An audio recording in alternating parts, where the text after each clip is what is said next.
민주당은 도무지 반성을 하지 않는 정당입니다. 이재명 대표는 본인과 관련한 각종 범죄 혐의가 나올 때마다 검찰이 없는 사실을 조작한다고 뻔뻔하게 주장을 하고 있었습니다.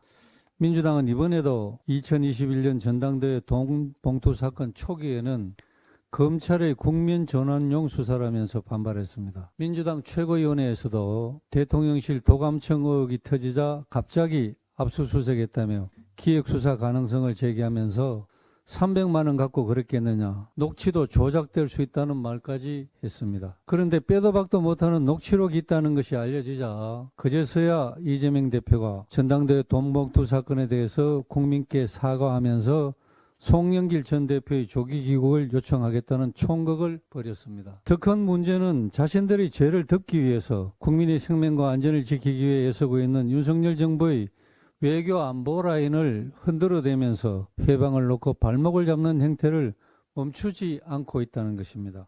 최근 북한이 남북 연락 채널을 일방적으로 중단하고 고체 연료 ICBM 도발을 감행하였고, 지난 4월 16일에는 윤석열 정부 들어 처음으로 북한 경비정이 병영도 인근 서해 북방 한계선을 침범했다가 우리 해군의 경고 사격으로 퇴각하는 일까지 발생했습니다.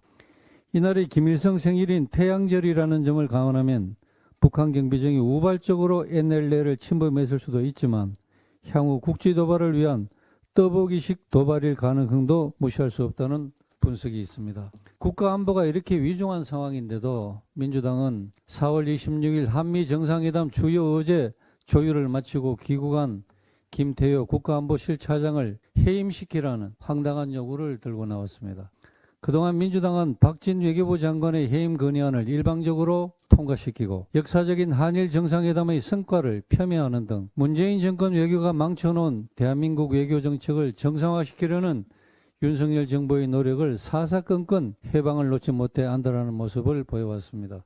이번 김태효 차장 해임 망언 역시 윤석열 정부가 한미동맹 강화, 한일관계 개선을 열심히 잘하고 있는 것을 막아보려는 그런 불순 세력의 방해에도 차분하게 미국에 더 강력한 정보 공유를 요청하면서 국익 확보를 위한 실리적인 조치를 취해 나가자 그것을 막기 위해서 국익에 반하는 파렴치한 행동을 하는 것이라고 보여집니다. 민주당이 진정으로 반성하고 국민께 속죄한다고 하면 돈봉투 문제를 정치 보복이라고 국민을 속이려 했던 것부터 먼저 사과를 하고 국익을 위해 밤낮으로 일하는 윤석열 정부 외교 안보 라인을 흔들어대는 못된 망동을 즉각 중단하기 바랍니다.